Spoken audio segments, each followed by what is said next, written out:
Hello दोस्तों। What's going on, कैसे हैं आप लोग? चलिए, बहुत सही होंगे आप लोग। तो आज का session, so let's begin our today's session. So let's see what do we have today.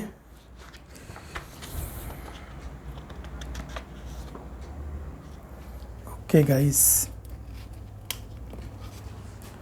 So koalas, I don't know what is the pronunciation. Koalas जो है, अगर आप इसका पिक्चर देखो तो ये मार्सुपियल्स है। मार्सुपियल्स का नाम आपने कहाँ सुना है?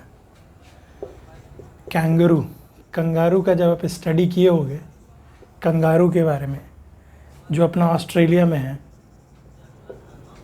ना, नेटिव टू ऑस्ट्रेलिया। कैंगरू जिसका एक पाउच होता है ना, तो वही। तो कोआलास भी यही है, आपको मार्सुपियल्स है, कंगारू भी मार्सुपियल्स है। तो इसके पास भी पाउच है और ये भी आपको ऑस्ट्रेलिया में ही मिलेगा। मार्सुपियल्स के एग्जांपल कंगारू हो गए, कोआलास हो गए, सब naturally found in Australia, native to Australia. ठीक है, तो ये याद रखिएगा, कोआलास। और एक बात, जिराफ भाई इंडिया में नहीं पाया जाता है भाई। नेचुरली ये इंडिया में नहीं पाया जाता, पता है? नेचुरली ये इंडिया में नहीं पाया जाता है। तो ये कहाँ का नेटिव है? नेचुरली कहाँ पाया जाता है ये? तो सब सहारन अफ्रीका में, सब सहारन अफ्रीका में, सब सहारन अफ्रीका में। ठीक है, जिराफ का ही एक, जिराफ फैमिली से ही है, you can say that. Okapi, okapi का नाम सुने हैं? ओकापी, इसको अगर आप देखिएगा तो ना ही ये आपको, मतलब इसमें तीनों कैटेगरीज, इसका तीनों क्वालिटी दिखता है इसमें। एक तो गधा का भी क्वालिटी दिखता है ऐश, एक आपको जैबरा का भी क्वालिटी दिखेगा, एक जिराफ का भी क्वालिटी दिखेगा। तो ऐसे हम लोग इसको जनरली बोलते हैं कि ये जिराफ फैमिली से। ठीक है, तो ये आपको कहाँ देखने को मिलेगा सबसे ज़्यादा? ये आपको डीआरसी में, democratic Republic of Congo, central Africa में। ठीक है, ओकापी। तो ये था अपना जिराफ और ओकापी का, देख रहे हो ना, जिराफ, ओकापी, कंगारू, मार्सुपियल्स है, और कौन सा था? कोआलास। और एक आपको है जैगुआर्स। जैगुआर का नाम सुने होंगे, जैगुआर्स। तो यही जैगुआर जब आपको ब्लैक कलर का होता है तो इसी जैगुआर को हम लोग ब्लैक पैंथर बोलते हैं। जैगुआर अगर मेलानिस्टिक जैगुआर है तो वो ब्लैक पैंथर है। मेलानिस्टिक मतलब ब्लैक कलर, ठीक है, क्योंकि वो मेलानिन पिगमेंट से जो बनता है। तो जैगुआर से ब्लैक पैंथर, ये आपको नेटिव टू, बताइए, नेटिव टू अमेरिका। ठीक है, अमेरिका का ये नेटिव है। तो ये आपको अमेरिका का नेटिव है। एक आपको ढोल्स है, ढोल्स, ढोल्स बोलते हैं कि क्या बोलते हैं देख लेना। अब इसको ढोल बोल दो, ढोल्स। ये ढोल्स आपको दिखेगा वाइल्ड डॉग के जैसा, जंगली कुत्ता, वाइल्ड डॉग। तो ये ढोल्स आपको जो है, ये इंडियन वाइट डॉग है या फिर एशियन वाइट डॉग। तो इंडियन वाइल्ड डॉग को या फिर एशियन वाइल्ड डॉग को ढोल्स बोलते हैं। तो ये आपको इंडिया में नेचुरली पाया जाता है, नेटिव टू इंडिया, ढोल्स, जंगली कुत्ता। ठीक है, जैगुआर्स आपको, ब्लैक पैंथर आपको अमेरिका।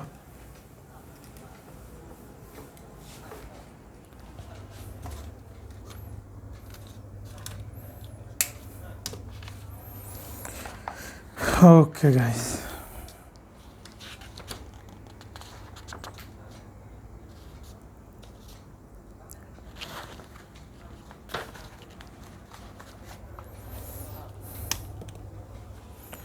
अच्छा, हम लोग जैसे पढ़ते नहीं कि biodiesel is a good alternative to petroleum diesel.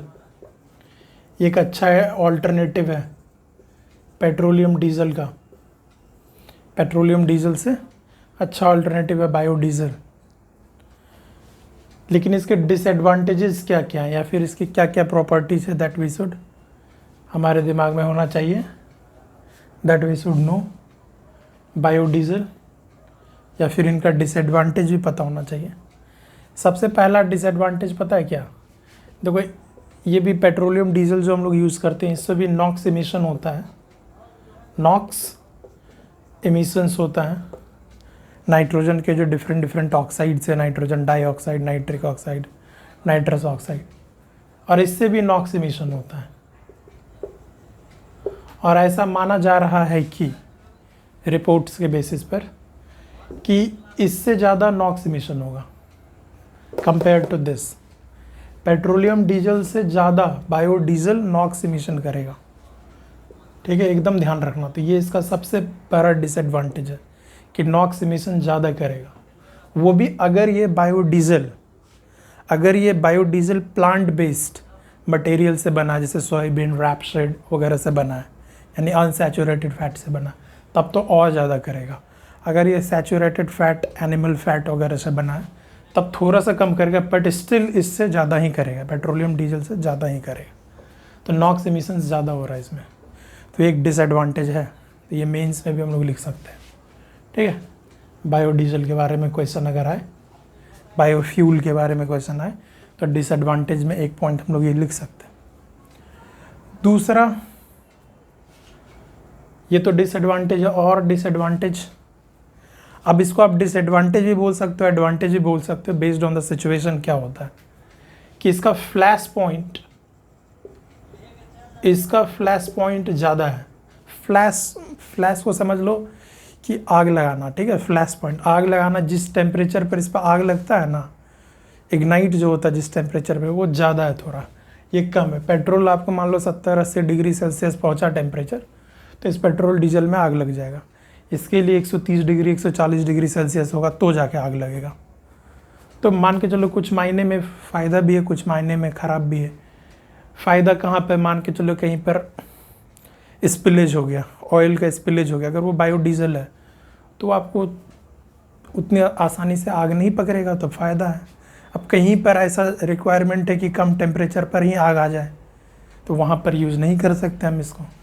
तो इसको आप दोनों तरह देख सकते हो, फ्लैश पॉइंट ज़्यादा जो है, एडवांटेज डिसएडवांटेज दोनों के रूप में देख सकते हो। ठीक है, और अच्छी बात यह है कि सल्फ़र कंटेंट कम है इसका, सल्फ़र कंटेंट कम है। सल्फ़र कंटेंट कहाँ ज़्यादा था? कोल में ज़्यादा था, पढ़े थे ना हम लोग, कोल में सल्फ़र कंटेंट ज़्यादा था। ठीक है, इंडियन कोल में, गोंडवाना कोल में। और इसके बारे में हाँ, एक जो और इसका डिसएडवांटेज है कंपेयर टू दिस, इसका एनर्जी डेंसिटी स्लाइटली लोअर है, हल्का सा कम है। इसका एनर्जी डेंसिटी हल्का सा कम है, इसकी वजह से एनर्जी एफिशिएंसी थोड़ा सा कम हो गया इसका। एनर्जी एफिशिएंसी कम होना, एनर्जी डेंसिटी कम होने का मतलब ये, मान के चलो कि 1 लीटर पेट्रोल से, 1 लीटर पेट्रोलियम डीजल से तुम जितना एनर्जी प्रोड्यूस कर सकते थे, उससे कम एनर्जी प्रोड्यूस होगा। 1 लीटर बायोडीजल लोगे तो थोड़ा सा कम एनर्जी प्रोड्यूस करेगा, क्यों? चूँकि उसका एनर्जी डेंसिटी कम है, उसका एनर्जी एफिशिएंसी कम हो गया। ठीक है, तो इस तरीके से इसको आप समझ सकते हैं। तो ये सब इसका डिसएडवांटेज हो गया। ये तो एडवांटेज है, ये दोनों ही पॉइंट में आएगा, ये डिसएडवांटेज है। और एनीथिंग? ठीक है, बस काफ़ी है इतना।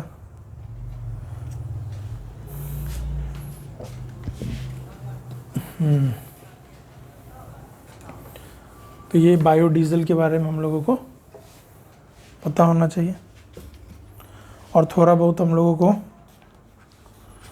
2 चीज़ और देख लेना होगा। अगर आप लोग देख रहे होंगे अभी, थोड़ा सा इसके बारे में देख लीजिएगा, ग्लोबल बायोफ्यूल अलायंस के बारे में, और एक अपना नेशनल बायोफ्यूल पॉलिसी जो था नेशनल बायोफ्यूल पॉलिसी, इंडिया का जो अपना नेशनल बायोफ्यूल पॉलिसी है, ये तो जब G20 हुआ था 2023 में, तभी आया था ग्लोबल बायोफ्यूल अलायंस, इंडिया का ही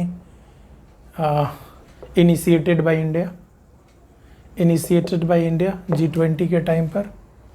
और भी अदर कंट्री भी सपोर्ट किए हैं, जैसे कि US, ब्राज़ील, ठीक है।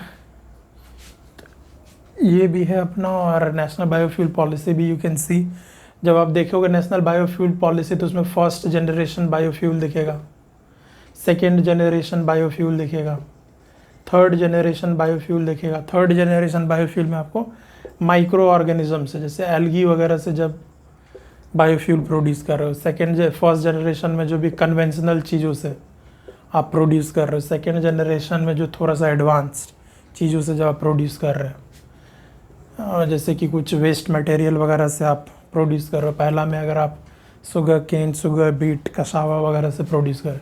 फोर्थ जनरेशन भी आ गया एक। फोर्थ जनरेशन में क्या है कि GM क्रॉप्स वगैरह से जब आप प्रोड्यूस कर रहे हो बायोफ्यूल्स को, GM क्रॉप्स की वजह से प्रोड्यूस कर रहे हो। और प्लस यहाँ पर एक पॉइंट और भी है, ठीक है। हाँ, तो इतना ध्यान रखना अभी फ़िलहाल। ये एल्गी, ये GM क्रॉप्स, ये फर्स्ट सेकंड। तो ये हो गया आपका नेशनल बायोफ्यूल पॉलिसी के बारे में।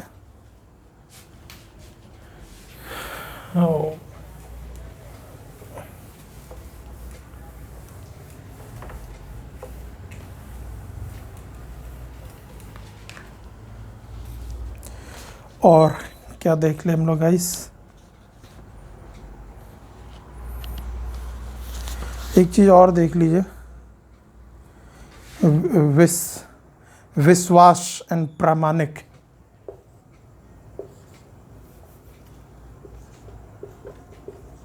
विश्वास और प्रामाणिक।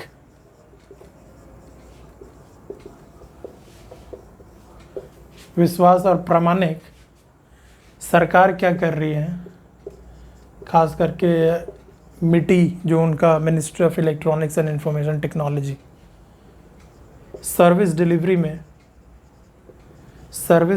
में डिजिटल ट्रस्ट को बढ़ाने के लिए, लोगों को डिजिटल चीज़ों पे भरोसा हो, उस ट्रस्ट को बढ़ाने के लिए चीज़ों को वो क्या करना चाह रही है कि डिसेंट्रलाइज करना चाह रही है। क्या करना चाह रही है? डिसेंट्रलाइज करना चाह रही है। अगर सेंट्रलाइज है तो एक ही जगह से आ रहा है इन्फॉर्मेशन, डेटा कलेक्शन वहीं हो रहा है, वहीं प्रोसेसिंग हो रहा है, तो लोगों को उतना भरोसा नहीं होता है डेटा शेयर वगैरह करने में, ठीक है।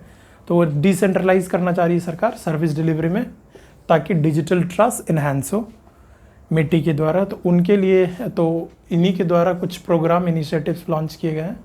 विश्वास इनिशिएटिव, प्रामाणिक इनिशिएटिव, प्रामाणिक प्रोग्राम। तो बताओ किस चीज़ के रिगार्डिंग हो, ये डिसेंट्रलाइज करना है तो ऑब्वियसली डिसेंट्रलाइज से सीधा दिमाग में क्या आ जाना चाहिए बताओ? Blockchain technology. ब्लॉकचेन टेक्नोलॉजी एकदम सीधा। डिसेंट्रलाइजेशन कहाँ से मिलेगा? From where do they get decentralisation? Blockchain technology. अब आपको ब्लॉकचेन टेक्नोलॉजी थोड़ा सा पता होगा तो आप तुरंत ही रिलेट कर लोगे, अच्छा ब्लॉकचेन टेक्नोलॉजी से ही काम होगा, ये ब्लॉकचेन टेक्नोलॉजी से। तो ये ध्यान रखिएगा।